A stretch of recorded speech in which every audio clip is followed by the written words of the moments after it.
Hey, what's going on, guys? Welcome back, Kellen with Droid Life. So today we're going to look again at the EVO 4G LTE, headed to Sprint, not Verizon, not AT&T, not T-Mobile, not unlocked. It's going to Sprint only. It's the new EVO. It looks like an EVO.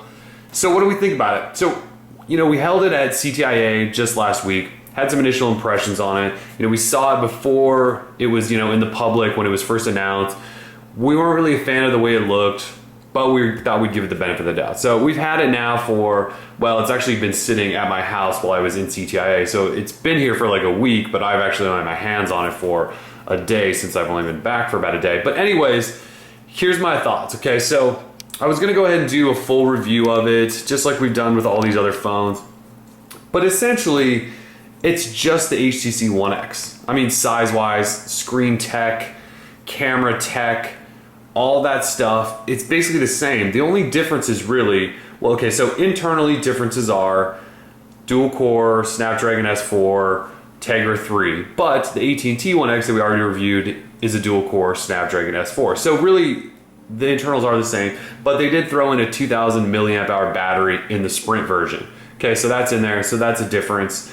This also only has 16 gig of internal storage, but it's expandable, so you can throw up to probably 64 gigs worth of SD card in there, so, to really maximize your storage. So there's your differences, okay? The weight, I do believe the EVO, at least I haven't looked at the numbers, just in my little hand test right here, feels just a tad bit heavier, okay? HTC One X is crazy light and an amazing phone. Okay, so EVO 4G LTE, let's walk through it and just tell you sort of my impressions rather than wasting everyone's time with a full review of yet another One X variant. So the big things here, obviously the look, right? So matte finish, red band with the kickstand, and then we have this sort of shiny glossy finish up top that, as you can see, even though I just cleaned it seconds ago before I hit play, is already, a fingerprint magnet. So visually, those are some of the differences between the One X. So you can see on the back, it's just a unibody, one piece. This is obviously broken up into a couple of pieces. This has the camera nipple. This one is slightly flattened out camera nipple. You can see that there. On the front side, the speaker grill up top. So up here, it's basically just a whole bunch of little baby holes. Here is actually sort of a grill. Front camera's in the same spot.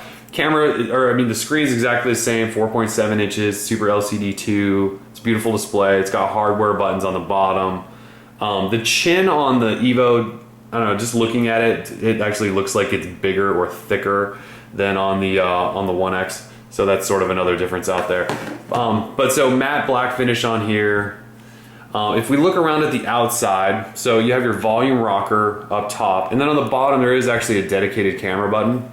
So that's another subtle difference. On the left side over here is your micro USB. Up top is your microphones and your headphone jack, and then your power lock switch right here. So all that stuff's basically in the same spot. Down here, again, another mic. So, the outside is really, the phone's good. I've been using it. It's a good phone. Screen's amazing. It's a One X. It's got all the awesome stuff in it. It just comes down to personal preference with this device. So if these two are sitting next to each other, 10 times out of 10, 100 times out of 100, I'm gonna choose this device over this just based on looks and just the way it feels in hand, okay? The One X is, it's just smooth. There's no sharp edges. It's incredibly light to hold in hand. It looks beautiful. It feels beautiful. Okay, the EVO 4G LTE, I don't know if you can get this on camera, but we essentially have 5 different things going on with just the back side and partly of the sides. Okay, so you have black matte finish here. You have a different tone of black matte finish on this bottom piece down here. Then you have a red band. Then you have glossy finish up top. And then on the side, you have this metal band going around the entire device. Okay, so it's sort of a designer's nightmare, I would think. Personally, again, just doesn't fit my style. So one thing to keep in mind though is that you can actually pop this top back piece off. So, you know, HTC I think is caught enough flack about this. Who knows, maybe they'll come out with just a matte finish cover that you could slide right on there. And if this whole thing was matte finish, it actually probably would be a beautiful device. But this glossy sort of top piece here is just killing it for a lot of people, including myself. But the kickstand here, the kickstand is actually sort of nice if you can get your finger in there. So you can stand that up. And you know, I like the kickstand idea. If you want to set your phone down and watch a movie or something, that's always handy. So I'm sort of glad they kept that kickstand without adding a bunch of thickness or bulk. And it just looks nice. I actually do like the red stripe. Just this glossy fingerprint thing. Look at that, I'm just smearing fingerprint all over it. The other thing I'm not a huge fan of is, well, there's a dedicated camera button. And actually, I'm going to show you this really quickly. So we can load up the camera.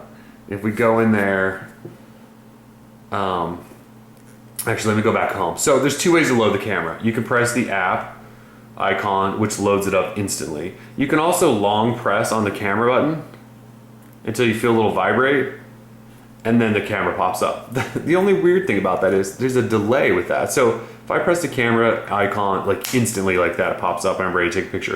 If I press this, vibrate, 2, 3, almost 3 seconds go by before the camera actually pops up. So I'm not really sure what the point of it is. And now I know a lot of people like, you know, using, there's a dollar bill. A lot of people like taking pictures with the dedicated camera button.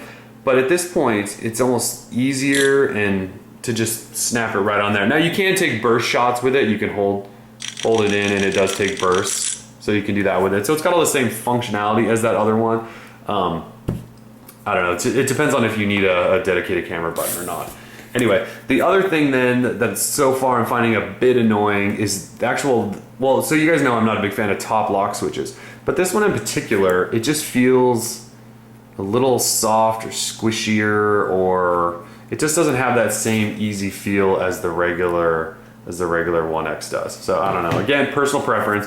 The other thing I've noticed just while I'm holding it is this metal band around the edges. It's sort of sharp. Like there's definitely, it's not, I don't know if you can really see this. It's not all the way flush with the matte finish. You can see my fingernail, it's getting stuck on that. So it's not all the way flush, and you can actually feel it when you're holding it in your hand that there's this sort of sharpish edge. It's not gonna cut your hand or anything, but you can definitely tell that, you know, there's a little bit of a difference there. So again, this is the HTC EVO 4G LTE, and you know, like I said, it's going to be a really nice device. It's got all these amazing internals that HTC did with the 1 series. The only problems really are, and then again, personal preference, the design. I'm not sure how they go from making possibly the most beautiful smartphone ever to, you know, this sort of mix and match colory, black and red, shiny, matte finish thing. So I'm just not sure how they got so far on that. The other thing, the last thing then probably what I should point out is it's the EVO 4G LTE, but Sprint has LTE essentially nowhere. They're gonna have in Kansas City, I believe, is one of their first markets, maybe one in Texas or Florida or something. So basically, they're gonna have LTE at some point down the road, but for now, you're gonna be stuck on Sprint's 3G. So would you rather have this phone on AT&T with 4G LTE or fall back onto HSPA Plus, which is fast in its own right, or would you want Sprint's 3G and maybe LTE a couple years down the road? So, you know, AT&T's LTE network isn't huge right now, but again, you fall back on HSPA Plus, which is still pretty fast. It's definitely going to crush 3G. So, yeah, these are the, you know, your two options right now. If you're buying an Android smartphone in the US, the 1X is the leader. Galaxy S3 is probably coming, we just don't know when. And then there's the EVO 3 or 4G LTE. So sort of tough to, it's tough to sell this one. This is a, again, like, you know, all the internals are really good. The screen's beautiful, it's fast. You're not gonna have any problems. It's expandable storage, it's got NFC. Google Wallet's already, you know, preloaded on there. You don't have to install that from the market. So it's got a lot of stuff going for it. It's just design and Sprint's network and how far behind they are in LTE, how it feels in hand, things like that. So for me personally, it'd be tough for me to recommend this over the 1X. You know, if you're stuck long-term with Sprint, you love Sprint, you're willing to wait out the LTE network build out, by all means buy this phone. It's gonna be an amazing phone, and just pray that release something that doesn't have this back on it or an interchangeable back piece. I mean, you can like write your name on here. I could probably put Droid Life in here and you guys would be able to read that. I don't know, I'll leave it alone. But anyways, EVO 4G LTE headed to Sprint this Friday, May 18th. Probably not going to do that full review just because, again, it's a 1X. It just looks different on the outside. So, yeah, if you guys are fans, let us know in the comments. Otherwise, we're Droid Life. We're out. Peace.